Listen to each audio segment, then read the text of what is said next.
une minute. Non non bu ñu demee ci kanam dañuy wax. wàcce leen micro yi wàcce leen micro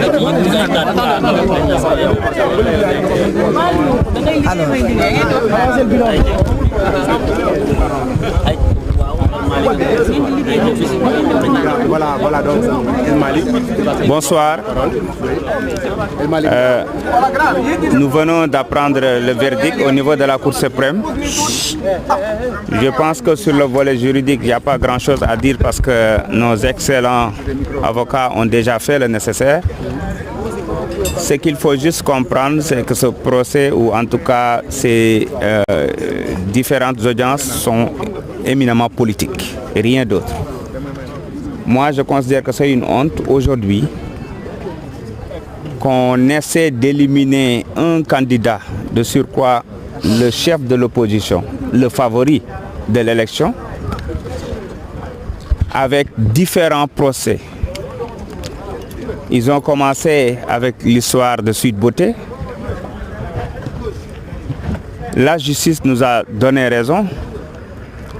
Au moment où le Conseil constitutionnel est en train de travailler sur la validation des candidatures, il nous sort de manière expresse l'affaire Prodac. Personne ne doute, je dis bien personne, que ce soit sur le plan national comme sur le plan international, ne doute du volet politique de ces différents procès parce que tout simplement, l'objectif est d'éliminer le président Ousmane Sonko qui est le candidat favori de l'élection présidentielle de 2024. La preuve, il a été condamné pour 3 mois. Ils se sont rendus compte que 3 mois, 2 mois du moins, avec sursis, ne pouvaient pas l'éliminer. Et comme par hasard, ils ont tout fait pour fouler du pied le droit en refusant d'attendre même le délai, en tout cas, de recours dont jouissait le président Ousmane Sonko pour essayer d'accélérer la procédure et obtenir une condamnation éliminatoire. C'est ça, c'est comme ça qu'on peut l'appeler. C'est pourquoi ils ont procédé à un appel pour obtenir les 6 mois. Et aujourd'hui, en cassation, nous avons vu en tout cas un verdict pas courageux. C'est comme ça que je peux l'appeler. Parce que l'exception d'inconstitutionnalité, normalement, devait être respectée. Et la Cour suprême devait renvoyer au niveau du Conseil constitutionnel qui pouvait apprécier. Mais le président Ousmane Sonko reste dans la course. C'est ce qui est important. Reste candidat. Sa candidature sera examinée demain. D'abord les parrainages. Ensuite, le Conseil constitutionnel va rentrer dans le fond parce qu'en plus des 9 pièces qui sont fournies, ils peuvent aussi, en fonction de tous les documents dont les avocats ont mis, le mandataire a mis sur la table, apprécier si sa candidature sera recevable ou pas. Et nous restons convaincus que sa candidature sera recevable. Bu ñu koy tënk ci wolof dañu naan li am solo mooy verdict bi fi am tey jàpp nañ ne du verdict boo xamante ne nii en tout cas bi defar image du Sénégal la ndax ci Sénégal àdduna bi yëpp a ngi xool gis ne candidat bi nga xam ne mooy président Ousmane Sonko di chef de l'opposition nekk candidat bi nga xamante ne ni tey ñëpp jàpp nañ ne mooy favori ci élection yi ba ñoom ñemewuñu ko affronter ci élection yi malgré li ñu am yëpp nee nañ ci bilan ci moyen ak yu ni mel ñu bëgg def lépp ngir éliminer ko ñëpp gis nañ ne depuis 3 ans ñi ngi rey seen bopp ci procès Sweet Beauté ca cëppaandaw ga amuñu ci dëgg amuñu ci la ñu bëggoon ñi dem sulliwaat dossier boo xam ne bu ne la ci àdduna bi am na candidat bu ñuy éliminer ndax lan diffamation te ñëpp xam nañ ne diffamation amu ci ndax li mu wax dafa leer sénégalais yëpp a ko wax waaye ak ci jaay doole ci la ñu ñëwee indil ñu déjà ñaari Mame Mbaye Niang d'abord Mame Mbaye Niang ministre ak Mame Mbaye Niang budul ministre ci benn dossier vice de procédure yu dul jeex ngeen gis ne tamit ñoom procureur gaawantu woon nañu déposer appel te délai bi Ousmane Sonko amoon pour déposer recours am mi 30 jours yi sax matagul woon yooyu yëpp c'était pour jéem a gaawtu am benn condamnation bu ko mën a éliminer ndax ginnaaw bi ñu ko daanee 2 mois ñu xam ne 2 mois mënu koo teree bokk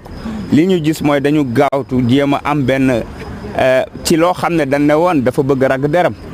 yaakaar naa ne loolu doyoon na bu dee ragg der waaye bi yoon li ñu gis mooy à chaque fois état dina ci dugg avec les mêmes avocats des mêmes dossiers juste pour obtenir benn condamnation mais ñu jàpp ne loolu yëpp dañuy sonal seen bopp ndax conseil constitutionnel tey ginnaaw 9 pièces yi nga xam ne dinañ ko joxe ñu saytu ko dañuy saytu aussi ci fond bi te dossier bu béton la ñu teg ci seen table boo xam ne bu ñu ko xoolee dinañ xam ne kii moom dossier bi ku war a nekk candidat la te gëm nañ ne dinañ nangu candidature am d'abord dinañ ko apprécier demain ci côté parrainage beeg yooyu ensuite gëm nañ ne le 20 bu ñu publier liste définitive bi président Ousmane Sonko dina ci bokk. leneen li am solo ñu koy wax mooy mbirum parrainage yi mais dafa nekk mbir mu doy waar ndax Sénégal dañu wax nit ñi ñu dem wuti parrainage nit ñi wàcc wuti parrainage Sénégal xam na ñëpp xam na ne Pastef parrainage tawulee ba muy gën a métti ñuy gën a néew doole ca 2019 dañu amoon meilleur parrainage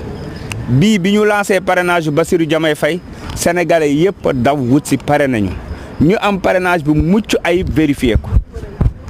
naka la ñu mën a considérer ñu ne ñu 12000 plus de 12000 nekkuñu ci fichier bi noonu lañ ko waxalee Mary Teuw Niane noonu lañ ko waxalee Cheikh Bamba Dièye ainsi de suite am na ci lu ma juróomi candidat yoo xam ne boo boolee li ñu wax ne nekkul ci fichier bi 81000 ñoo xam ne yor nañ seen i carte électeur daa di parrainé ñu ne nekkuñu ci fichier bi loolu lan lay firndeel élection yooyu boo ci demee mais c'est vicié d'avance c'est-à-dire que loolu ak càcc la parce que li am solo ba am solo mooy fichier bu leer nañ nit ki yor carte électeur mu am numéro carte électeur di sénégalais mësoon a sax voté ñu ñëw ñu ne la ah kii kat nekkul ci carte électeur bi ñuy wax conseil constitutionnel nekkul ci fichier bi conseil constitutionnel dañ koy wax na xoolaat bu baax li ko daaf jox te mu revoiraat fichier am woowaat candidat yooyu ngir mën a saytuwaat loolu parce que lu doy waar la te candidat yi duñ ko bàyyi candidat yi yëpp dinañu dajaloo dinañu attaquer décision yi nga xam ne nii jël nañ ko di éliminer pêle-mêle des candidats ci lan nga def sa parrainage ba ñëw ñu vérifier ko lépp normal nga xam ne carte électeur yi carte d'identité yëpp disponible na ñu ne la ñii nekkuñ ci fichier bi te duñ la may parce que liñ ci jublu mooy lan buñ la waxee ku mel ni Bassirou Diomaye Faye buñ la waxee ne la 12000 nekkul ci fichier bi waaye am na 6000 doublons mu war a remplacer 6000 doublons yi ñu ne ko 4000 la war a wut bu indiwaatee 6000 doublons yi lan moo leen teree ne 3000 yi nekkuñ ci fichier bi donc yow da ngay dem toog xam nañu liñ si jublu waaye duñu ko bàyyi mu jàll donc dañuy woo conseil constitutionnel encore une fois na dem jëliwaat fichier bi te wax ñu fichier bi li ci nekk depuis bi régime bi nekkee fi ça fait 12 ans coowal fichier bi jógu fi kenn mënul xam lu nekk ci fichier bi kenn mënul xam ban fichier la ñuy appliqué c'est comme si dañuy bàyyi bu Bassirou waree ñëw ñu génne beneen fichier bu Mary Teuw waree ñëw ñu génne beneen fichier wala xëy na ñu rocc ay nit kenn xamul lu xew parce que mënuñu comprendre ñu am seen ay carte électeur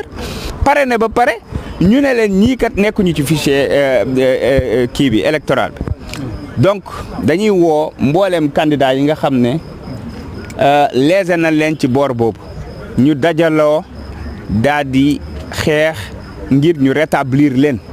ngir ñu génne leen fichier bu baax ñu mën a comparer seen ay parrainage parce que ñu kenn xalaatul ne war nañu mën a am parrainage dañuy wax ne jàll nañ d'office asuma ñi nga xam ne parrainage moo leen doon wër. En français sur le parrainage. Sur le parrainage, oui. Nous sommes en train de constater des faits inédits. Le candidat Bassirou Diomaye Diakhar Faye, comme d'autres candidats, ont été au niveau du Conseil constitutionnel pour faire valider leur parrainage et à leur grande surprise, on leur a notifié des milliers de parrains qui n'existent pas dans le fichier électoral. Ce qui est incompréhensible. Parce que tout le monde sait que PASTEF n'a pas un problème de parrainage. Aujourd'hui, s'il nous demande 58 000, on ramène 58 000 dès demain. Il nous demande 100, le double, on le ramène dès demain. Ce n'est pas ça le problème. Le problème est que les parrainages qui ont été collectés avec des cartes électeurs en bonne et due forme et qui ne se retrouvent pas dans le fichier, il faut aller chercher ce qui est en train d'être fait sur le fichier électoral du Sénégal. Quand on cumule les parrains qui n'existent pas dans le fichier, entre Cheikh Bamba Dièye, Mary Teuw Niane, Babacar Diop, Bassirou Diomaye Faye, entre autres, on est à plus de 81 000. 81 000 parrains qui n'existent pas dans le fichier électoral. Ce n'est pas possible. Donc, encore une fois, nous demandons au Conseil constitutionnel de revoir son fichier ou ses fichiers avec l'ADAF pour produire le fichier le plus actuel et le plus correct, rappeler tous ces candidats-là et leurs mandataires pour, en tout cas, revoir le processus et peut-être réexaminer leur dossier. Parce qu'aujourd'hui, nous devons fournir 4 234 parrains pour compléter, avec 6 000 doublons, 6 609. Qu'est-ce qui nous dit que si on dépose les 6 609 dès demain, ils ne vont pas nous revenir avec 4 000 parrains qui n'existent pas dans le fichier? C'est comme si il y a quelqu'un qui est derrière, qui retire des noms en fonction du candidat qui vient, entre autres. Personne ne comprend ce qui se passe dans le fichier et nous interpellons le Conseil constitutionnel pour faire le nécessaire. Nous demandons à tous les candidats qui sont impactés par cette injustice de se liguer, de se battre pour que justice soit rétablie,